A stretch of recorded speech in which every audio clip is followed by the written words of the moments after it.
Hello everyone. आज जो हम टॉपिक करेंगे वो कक्षा 11 का है। और कक्षा 11 में जो इससे पहले के टॉपिक है वो चैनल पर अपलोड नहीं है, पर मैं मान के चलता हूँ कि आपने वो अपनी कक्षा में अवश्य पढ़े होंगे। तो फिलहाल आज हम एक टॉपिक करने जा रहे हैं, मोस्ट इम्पोर्टेंट टॉपिक है प्रक्षेप्य गति या कहें प्रोजेक्टाइल मोशन।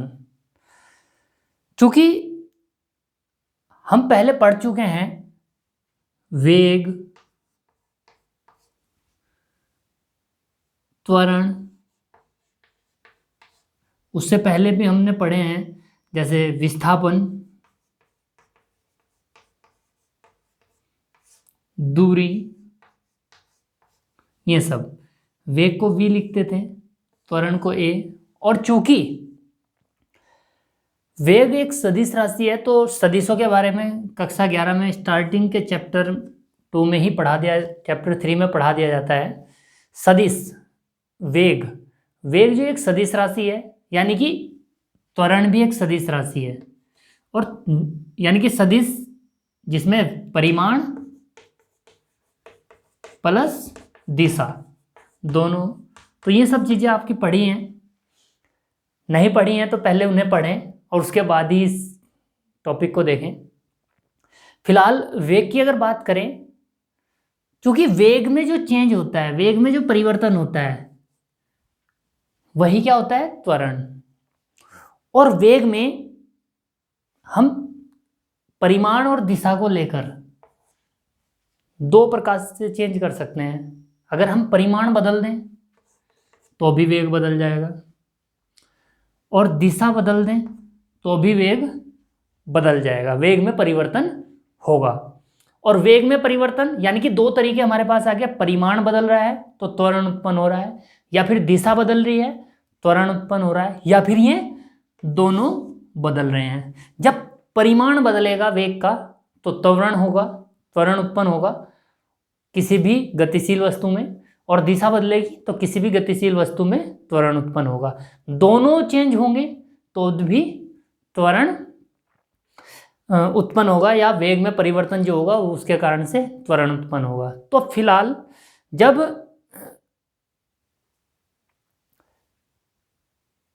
परिमाण और दिशा दोनों बदल रहे हैं तो उस कंडीशन में जो वस्तु होती है वो समतल में यानी कि द्विविमीय गति में प्रक्षेप्य गति करती है। फिलहाल अगर हम प्रक्षेप्य गति की बात करें, जब कोई समतल में, जब कोई वस्तु या कोई पार्टिकल कण, जब कोई वस्तु समतल में द्विविमीय गति करे, द्विविमीय गति करें, या ऐसा मान के चले कि जैसे कोई ऑब्जेक्ट है, कोई वस्तु है, उसे हम फेंक देते हैं तो वो कुछ जैसे हम ऐसे फेंकते हैं या उछालते हैं, तो या फिर मैं जैसे मारकर भी उछाल रहा हूँ थोड़ा, अगर मैं केवल ऊपर नीचे उछालता हूँ तो केवल ये परिमाण बदलता है वेग का, तो ये वाली गति हुई। और अगर दिशा बदलते हैं तो इसकी बात भी हम करेंगे, नेक्स्ट टॉपिक होगा। केवल दिशा अगर बदलेंगे तो वृत्तीय गति होती है, वृत्तीय गति। अभी परिमाण बदल रहा है, मान लो इस ऑब्जेक्ट को मैं ऐसे फेंकता हूं तो ये ऊपर जाएगा नीचे आएगा, केवल परिमाण बदलेगा। तो और अगर मैं किस ऑब्जेक्ट को कुछ आगे फेंकता हूं तो ये थोड़ा ऊपर भी जाएगा और थोड़ा आगे भी जाएगा। तो उस केस में हम कहते हैं जब कोई वस्तु समतल में, तो हम कह रहे हैं कि ये समतल में गति हो रही है, एक विमीय गति नहीं है, दो द्विविमीय गति है। जब द्विविमीय गति होगी तो समतल में द्विविमीय गति करे तो उसे प्रक्षेप्य कहते हैं, यानी कि प्रोजेक्टाइल। जब हम उसे फेंकते हैं तो मतलब किसी वस्तु को, तो उसे हम क्या बोलते हैं? प्रक्षेप्य कहते हैं। और अगर प्रक्षेप्य के वेग की दिशा तथा परिमाण दोनों बदले, और मतलब परिमाण, वेग की दिशा और परिमाण, अर्थात कहने का मतलब यह है त्वरण उत्पन्न हो, और त्वरण वेग की दिशा और परिमाण दोनों के बदलने से हो, और जो त्वरण हो वो दोनों परिमाण बदलें तथा जो वस्तु है वो मुक्त पतन करे, अर्थात चूंकि वेग की दिशा और परिमाण बदल रहे हैं तो त्वरण उत्पन्न हो रहा है, और त्वरण भी कौन सा, गुरुत्वीय त्वरण, मुक्त पतन करे। अर्थात हम एक लाइन में ये भी कह सकते हैं, जब कोई ऑब्जेक्ट या कोई वस्तु किसी समतल में गुरुत्वीय त्वरण के अधीन गति करे, केवल गुरुत्वीय त्वरण के अधीन गति करे, तो उस गति को, उस वस्तु की गति को हम क्या बोलते हैं, प्रक्षेप्य गति कहते हैं, और उसे क्या हम बोलते हैं, प्रक्षेप्य। अब वस्तु की गति प्रक्षेप्य गति कहलाती है, और वस्तु को हम प्रक्षेप्य कह देते हैं। तो इसके एग्जाम्पल, जैसे हम कोई फुटबॉल है, उससे जब किक करते हैं तो वो कुछ इस प्रकार से जाती है, यानी कि फॉर एग्जाम्पल, मतलब अगर कोई वस्तु यहाँ पर अगर कोई फुटबॉल रखी है और इसे किक करते हैं तो ये कुछ इस प्रकार से जाकर गिरती है, या फिर क्रिकेट बॉल, या फिर किसी बंदूक की गोली, ये इसके एग्जाम्पल हो सकते हैं। एग्जाम्पल आप खुद लिख लेंगे, इस तरह के एग्जाम्पल हो सकते हैं एग्जाम्पल। अब हम इस गति का अध्ययन करना है, इस गति में ये गति कैसी होगी, इसका अध्ययन अगर करते हैं तो हम मान लेते हैं कि कोई एक ऑब्जेक्ट है, कोई एक वस्तु है, जिसे हम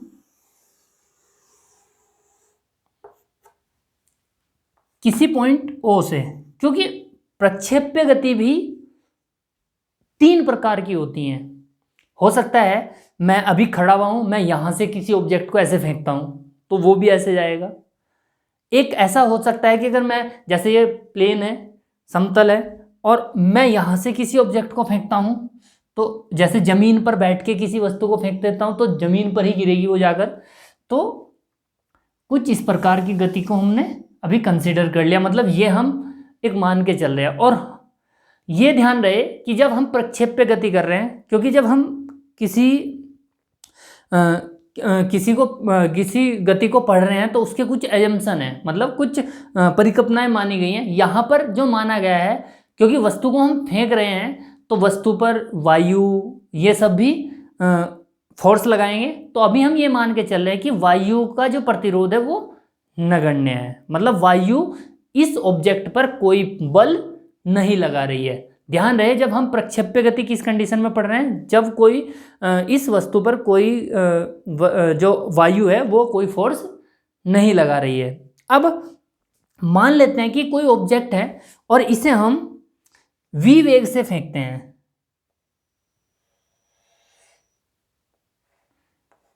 इसका जो वेग है वो v0 है, v0।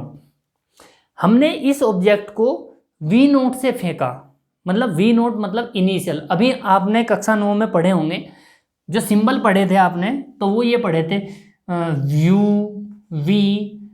u प्रारंभिक वेग, v अंतिम वेग। अभी मैं वेग को v लिखूंगा, और अगर मैं नोट लगाता हूं किसी के नीचे तो वो उसका प्रारंभिक वेग होगा, यानी कि इनिशियल होगा।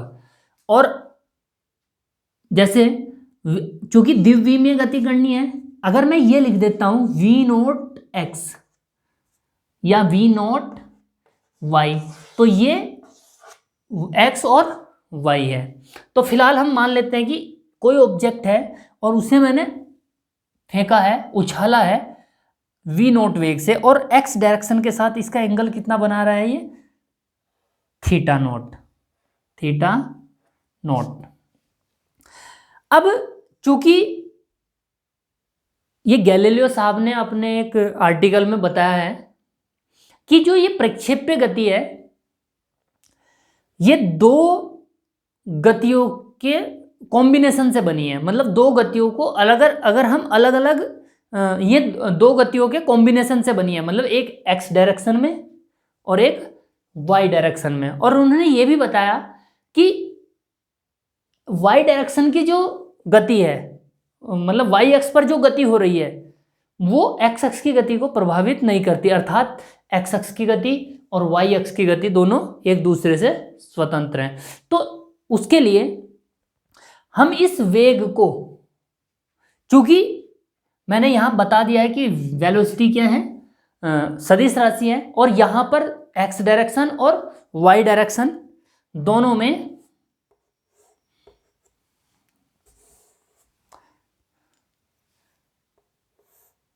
ये एक्स डायरेक्शन है और ये वाई डायरेक्शन है, इसमें गति हो रही है। तो इस वेग के, जो इस वेग से इसे फेंकी गई है, तो इसके दो कंपोनेंट होंगे। एक ऐसा घटक बोलें, एक ऐसा घटक होगा जो एक्स अक्ष के अनुदिश इसे आगे लेकर जाएगा, और एक ऐसा वेग का घटक होगा जो इसे ऊपर लेकर जाएगा। और जो इसके साथ का घटक होता है वो यहाँ मैं सदिश के रूप में बना लेता हूँ। इसे जरा ध्यान से देखें, वो मैंने ये बना लिया, ये मेरा इसका क्षैतिज घटक है। और अगर इस वेलोसिटी का ऊर्ध्वाधर घटक देखें तो वो ये है यहाँ पर, ये अभी मैंने इसकी लेंथ ये मानी है वाई डैश में, यानी कि ये अलग है और ये अलग है। इसे मैं इसका नाम दे देता हूँ v नॉट x, और चूंकि ये इस डायरेक्शन में है तो इसलिए मैं इसके साथ में क्या लिख देता हूँ i, क्योंकि इसे सदिश में लिखना है, ये i लिख दिया मैंने। और अगर इसे लिखूं v नॉट y, और यहाँ पर मैं क्या लगा देता हूँ j कैप, j y की डायरेक्शन बता रहा है और i x की डायरेक्शन बता रहा है। अब होता क्या है कि जैसे जैसे ऑब्जेक्ट आगे जाता है, वस्तु आगे जाती है, मान लेते हैं अभी वो यहां आया, तो यहां पर इसका वेलोसिटी ये चेंज हो जाएगी, ये वेलोसिटी इसकी होगी इस पॉइंट पर ये, और इसे मैं मान लेता हूं v, इसे मान लेते हैं हम v मान लेते हैं, अभी ये v नोट थी, इसे हम v मान लेते हैं। और जब इसके घटक करेंगे हम इस वाले वेलोसिटी के, क्योंकि बदलेगी ये, तो यहाँ पर इसके फिर दो घटक होंगे, ये होगा और एक ये होगा। अब यहाँ सोचने वाली बात ये है, ये सदिश तो छोटा बनाया है इससे और ये बराबर है, इसका मतलब ये है कि जो x डायरेक्शन में इसका वेलोसिटी है, x डायरेक्शन, x दिशा में इसका वेग है, वो जितना यहाँ था उतना ही यहाँ है। तो यहाँ ये हो जाएगा v नॉट x i, यानी कि जितना यहाँ था उतना ही यहाँ है, लेकिन ये कम हो गया, तो इसका नाम मैं नाम लिख देता हूँ v y j। ये वाला जो कंपोनेंट है वी वाई जे हो गया, वी नोट यहाँ का था, यहाँ वी हुआ तो वी का कंपोनेंट वी वाई, और ये कंपोनेंट जो का तो रहेगा जैसे जैसे जाएगा। अब यहाँ ये समझने वाली बात है, जब कोई ऑब्जेक्ट ऐसे फेंका जाता है, जब वो इस डायरेक्शन में जा रहा है तो उसका वेलोसिटी, उसका जो वेग है वो सेम है, लेकिन जैसे जैसे वो ऊपर जा रहा है यहाँ तक उसका वेलोसिटी, ये वाला वेलोसिटी अगर यहाँ जाएंगे तो यहाँ कम हो जाएगा। अब यहाँ इस पॉइंट पर पहुँचेंगे, जब हम इस पॉइंट पर पहुंचते हैं तो इसका जो वेलोसिटी है ये वाला, यानी कि v y कंपोनेंट इसका 0 होगा, लेकिन ये कंपोनेंट यहाँ भी उतना ही बना रहेगा। यहाँ ये कंपोनेंट जितनी लंबाई का सदिश यहाँ बनाया था उतना ही यहाँ, उतना ही यहाँ, यानी कि ये हो जाएगा आपका v not x i same. जबकि ये कंपोनेंट यहाँ जाकर 0 हुआ, अब ये कंपोनेंट यहाँ तक 0 हो गया, अब ये बढ़ेगा। मान लेते हैं कि हम इस पॉइंट पर पहुँचे, जब इस पॉइंट पर पहुँचेंगे तो इसका वेलोसिटी इधर होगा और एक कंपोनेंट इसका यहाँ होगा, मैं इससे बना देता हूँ इसे, एक कंपोनेंट इसका यहाँ होगा और यहाँ जितना ये कंपोनेंट था, जितना ये था उतना ही यहाँ ये है, सेम कंपोनेंट, जितना यहाँ इतना यहाँ, लेकिन ये वाला कंपोनेंट यहाँ घट रहा है, यहाँ घट रहा है, यहाँ घट रहा है, तो अभी ये हो गया v y j और ये v नॉट x i। ऐसे ही यहाँ होगा तो ये और बढ़ेगा, ये उतना ही रहेगा। अब यहाँ आकर ये ऑब्जेक्ट है, जब ये ऑब्जेक्ट जाएगा यहाँ पर इसका वेग ये v होगा, और यहाँ पर जितनी वेलोसिटी यहाँ थी, जो कंपोनेंट जितना घटक यहाँ था उतना ही ये यहाँ हो जाएगा, और ये यहाँ पर ये वाला घटक जो का तो है v नॉट एक्स आई, और जो ये होगा ये हो जाएगा v नॉट वाई जे, लेकिन इसकी डायरेक्शन अब अपोजिट है तो ये माइनस का। अगर हम इसे ज्वाइन कर लेते हैं तो फिलहाल यहाँ पर हमें इससे हमें ये पता लगता है कि जब ये ऑब्जेक्ट गति करता है तो x डायरेक्शन में इसकी वेलोसिटी पूरी गति के दौरान सेम रहती है, और y डायरेक्शन में यहाँ तक 0 होती है, फिर यहाँ से बढ़नी प्रारंभ होती है। और इसमें दो प्रकार की गतियाँ हो रही है, एक y डायरेक्शन में, एक x डायरेक्शन में। अगर मैं इसे सिंपल सी बात कहूँ तो इसे ऐसा देख सकते हैं हम, एक गति इधर हो रही है और एक गति इधर हो रही है, ये गति मान सकते हैं। दो मतलब ऊपर नीचे भी हो रही है क्योंकि यहाँ के बाद ये नीचे आ रहा है, लेकिन एक गति ये है प्लस एक ये है, तो ये दो गतियाँ हमने यहाँ मानी। और इस गति के दौरान v नॉट एक्स ये कांस्टेंट है, और इस गति में चूंकि ये क्षैतिज में है तो इसका त्वरण a x वो 0 है, और इसमें जो a y है मतलब जो त्वरण है इसका वो कितना है g नेगेटिव में,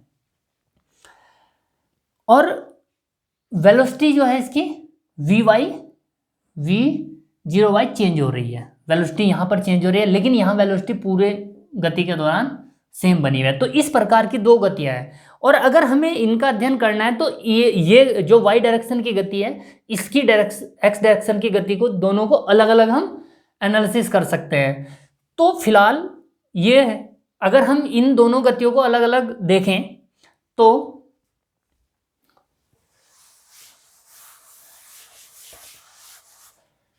ये अभी मिटा देता हूं मैं।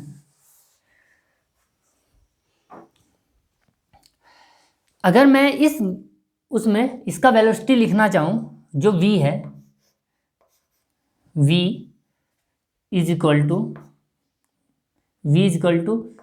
v naught x i plus v naught y j, और जो एक्सेलरेशन लिखना चाहूँ, त्वरण लिखना चाहूँ, ए एक्स आई ए वाई जे। और v नोट एक्स और v नोट वाई, जो v नोट एक्स है ये इस कंपोनेंट को हम बोलते हैं वेयर v नोट एक्स, इसे हम बोलेंगे v नोट कोस थीटा, मतलब इसका वैल्यू है v नोट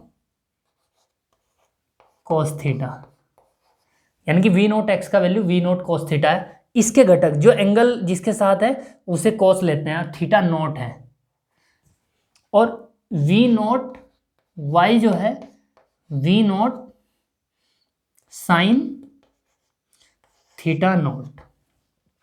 वैसे ही थीटा नोट जब भी हम किसी एंगल को पढ़ते हैं या वेलोसिटी को पढ़ते हैं, अगर नोट लगा देते हैं तो उसका इनिशियल हो जाता है। तो फिलहाल हमने ये लिख लिया, और अगर ए लिखना चाहें, ए बल्कि इस तरह ना लिखकर हम इस प्रकार लिख सकते हैं ए को, चूंकि एक्स डायरेक्शन में त्वरण नहीं है तो इसका जो त्वरण है केवल इस दिशा में, और वो भी क्या है माइनस जे कैप, केवल वाई जे कैप बता रहा है कि वाई डायरेक्शन में है, तो ए एक्स डायरेक्शन में कोई त्वरण नहीं है। अब हम इन गतियों को दोनों को अलग अलग एनालिसिस करेंगे, तो हम एक काम कर लेते हैं, पहले एक्स डायरेक्शन में देखते हैं।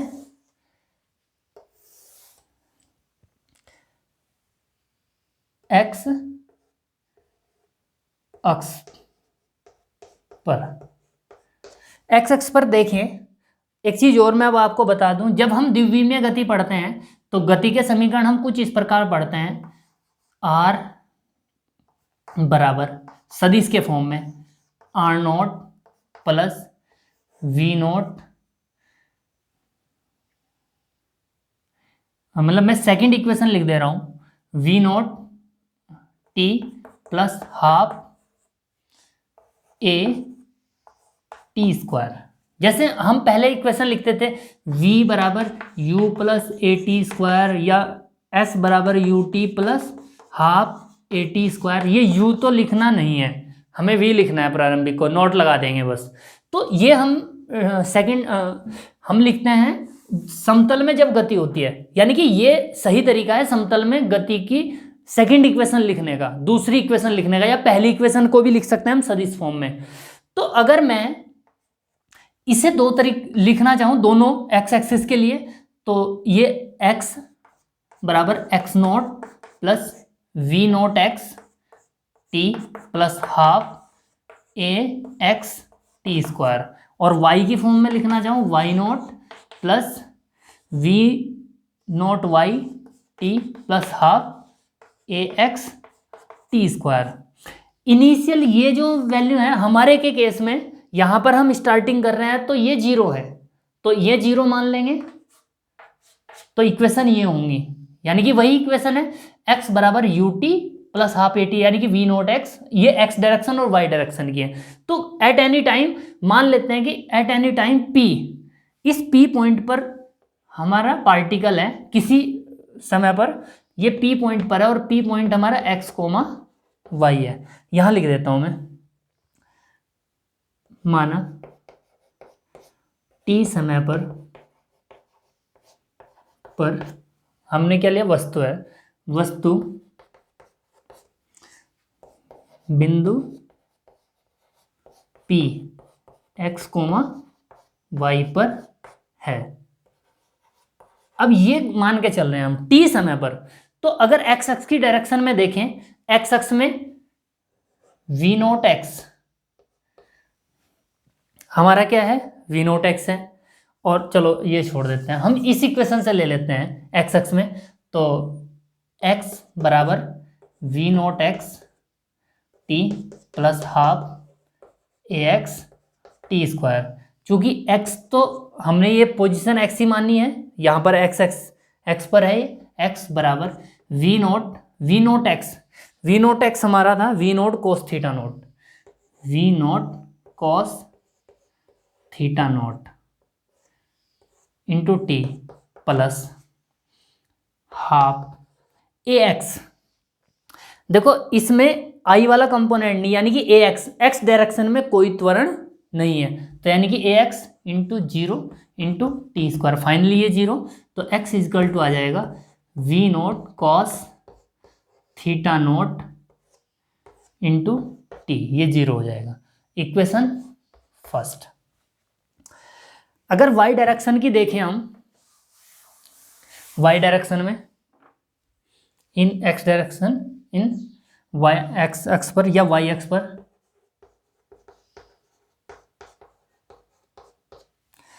तो P पॉइंट पर ही y इजकल टू, इक्वेशन हो जाएगी y equal to V naught Y T plus half A Y T square. और y डायरेक्शन में जो त्वरण है हमारा j के साथ देखो 0 है, और यहाँ इसे j माइनस के g है, और v0y कितना है हमारा, v naught sine theta naught, तो y equal to V naught sine theta naught into T plus A Y की जगह मैं रखूंगा माइनस का जी, तो माइनस का जी रखूंगा तो यहाँ माइनस हो जाएगा, minus G half of G T square, ये माइनस जी है। अब अगर हम, चूंकि मैं एक बिल्कुल छोटे से एग्जांपल से लेता हूँ। अगर मान लो मुझे इस लाइन का इस तल में, क्योंकि कक्षा 10 में हम पढ़े, अगर लाइन का इक्वेशन लिखना हो तो a x plus B Y plus C is equal to 0, कुछ इस प्रकार। यानी कि एक्स एक्सिस, एक्स और वाई में एक रिलेशन होता है जैसे। तो इसी प्रकार अगर हमें इस गति का ये देखना है कि ये गति किस प्रकार की है, तो हमें एक्स और वाई में एक रिलेशन बनाना पड़ेगा। और बाई चांस मैं कह देता हूं कि अगर वो relation A x plus B Y plus C is equal to 0 की फॉर्म का आता है, तो मैं कह सकता हूं कि ये लाइन एक लाइन है। मैंने ऐसे ही बोला है कि मतलब कहने का ये है कि मुझे ये देखना है कि ये पथ कैसा है। तो ये पथ कैसा है, तो उसके लिए मुझे एक्स और वाई में रिलेशन चाहिए। तो एक्स और वाई में रिलेशन चाहिए, तो इन दोनों में टाइम टी जो है कॉमन है। तो फ्रॉम फर्स्ट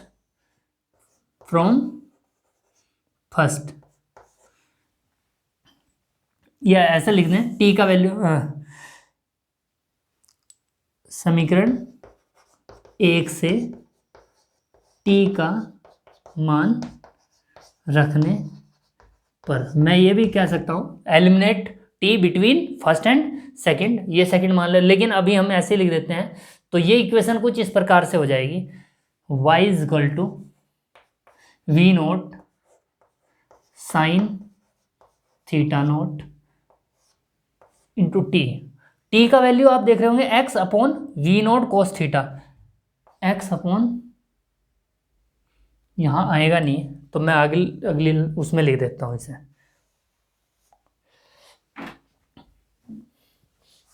यहाँ लिखता हूँ y is equal to we naught sine theta naught, v naught sine theta naught into x upon, t का वैल्यू अगर रखेंगे तो x upon we naught cos theta naught, v naught cos theta naught minus half g, और t का value x square upon we naught square sine square, sorry cos आएगा, cos square theta naught, ये हुआ। यानी कि यहाँ भी T का रखा, यहाँ भी टी, यहाँ से अभी एलिमिनेट हो गया टी और एक रिलेशन आ गया, y is equal to we naught से v naught cancel, v naught sine upon cos tan, v naught तो कैंसिल हो जाएगा, ये हो जाएगा tan theta naught into x और minus half g upon we naught square cos square theta naught into x square. तो जो ये रिलेशन आया है, ये एक्स और वाई में एक रिलेशन है, और ये रिलेशन किस जैसा है, तो अभी आप याद रखेंगे ये रिलेशन कुछ इस प्रकार का है, a y is equal to a x minus half, या ऐसा कह सकते हैं a x plus b x square. मतलब कहने का ये है y बराबर a x plus B y x square, यानी कि y का पावर 1 है और एक्स स्क्वायर की पावर 2 है। और ये इक्वेशन क्या का होता है, परवलय का, परवलय पैराबोला। ये भी ऐसा ही लग रहा है। यहां देखो, चूंकि थीटा नोट वी नोट और जी 1/2 तो पता ही है, ये जी कांस्टेंट है, तथा इसे इक्वेशन सेकंड मान लेते हैं हम। इक्वेशन सेकंड समीकरण 2 परवलय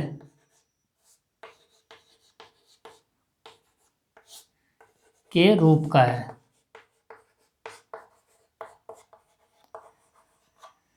मतलब परवलय के यही इक्वेशन नहीं होता, परवलय के और भी इक्वेशन होते हैं, लेकिन इसकी पहचान ये है कि x की पावर मतलब किसी एक की पावर x और y वेरिएबल अगर होंगे तो x की पावर अगर 1 है तो y की 2 है, या y की 1 है तो x की 2 है। तो यहाँ भी ऐसा ही हो रहा है। तो इसका मतलब ये हुआ समीकरण जो ये है हमारा इक्वेशन 2 परवलय के रूप का है, अतः जो प्रक्षेप्य है उसका जो पथ होता है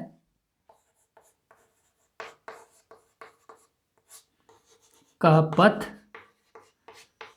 परवलयाकार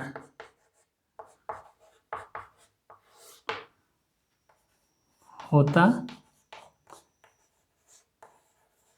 है। तो फिलहाल हमने इसमें प्रक्षेप्य गति क्या है, किस प्रकार से होता है, किस दिशा में त्वरण कितना है, किसमें वेग कितना है, इसका इक्वेशन कैसा है इस कंडीशन में, यानी कि इस केस में इसका जो पथ का जो समीकरण है वो कुछ इस प्रकार का और ये परवलय के रूप का है। तो हम ये कह सकते हैं कि जो वस्तु है परवलयकार, मतलब किसी परवलयकार पथ पर, परवलयकार मतलब कई तरह के होते हैं, ये भी हो सकता है, एक ये भी होता है, एक ये अपोजिट डायरेक्शन में भी होता है, या इसकी डायरेक्शन में भी होता है, इन सब के अलग अलग इक्वेशंस हैं। तो फिलहाल तो आप 11th में, वैसे मैथ्स में 11th के मैथ्स में पढ़ते भी हैं, फिलहाल आप ये इस बात से याद रख सकते हैं कि अगर किसी इक्वेशन में y और x की पावर 1 और 2 हैं, इस प्रकार से हैं, तो हम उसे कहते हैं परवलय। ये तो इस प्रकार हम कह सकते हैं कि जो प्रक्षेप्य गति है और उसका जो पथ होता है वो परवलयाकार होता है। मोस्टली 11th के एग्जाम में, खासकर उत्तराखंड बोर्ड में तो ये क्वेश्चन पूछा जाता है, प्रक्षेप्य गति किसे कहते हैं, और सिद्ध कीजिए कि जो प्रक्षेप्य का पथ होता है वो परवलयाकार होता है। और इसमें जो मैंने यूज किया है एनसीईआरटी को यूज किया है। एनसीईआरटी मतलब ये सिंबल बड़े कठिन है, अगर मतलब सिंपल तरीके से बताया जाए, ये ना बताया जाए फिर सिंपल यू और वी लिखता तो थोड़ा आसान हो जाता, लेकिन चीज़ों को समझना बहुत ज़रूरी है। ये कॉन्सेप्ट है, अगर इसे हम इस प्रकार से पढ़ेंगे कि एक इक्वेशन बनानी है हमें बस, तो ये तो केवल मैथमेटिकल हो गया। तो अगर फिजिक्स की बात की जाए तो फिजिक्स कुछ इस प्रकार से इसमें वर्क करती है। लेकिन ध्यान रहे, जो हमने ये केस किया है उस केस में किया है कि उस समय जब हम ये मान के चल रहे हैं, यानी कि हमारा जो एजम्पशन है वो ये है कि इस वस्तु पर जो वायु है, इस पर और भी फोर्स हैं, इस पर वायु का कोई प्रतिरोध नहीं लग रहा है। अगर वायु का प्रतिरोध होगा तो ये कम होगा, वेग, ये वाला वेग भी हमारा कम हो जाएगा। तो वो अभी हमें ये ध्यान रखना है कि ये गति हमने जब पढ़ी है तो एजम्पशन क्या है हमारा, हमने किस एजम्पशन में बात की है। अभी इसी गति को नेक्स्ट वीडियो में हम कंटिन्यू करेंगे। इसमें ये देखेंगे कि हमें यहाँ से यहाँ तक पहुँचने में कितना समय लगेगा, या ये कहेंगे कि अगर इस वेलोसिटी से हमारा कोई ऑब्जेक्ट है या कोई वस्तु है इस वेग से फेंकी जा रही है तो वो कितनी ऊंचाई तक जाएगी या कितनी दूरी तक जाएगी, इसमें गतिज ऊर्जाएं कितनी होंगी। तो इसी का एनालिसिस हम नेक्स्ट वीडियो में करने वाले हैं। चूँकि वीडियो लंबा हो गया तो फिलहाल आप इसे देखें और मिलते हैं नेक्स्ट वीडियो में। धन्यवाद।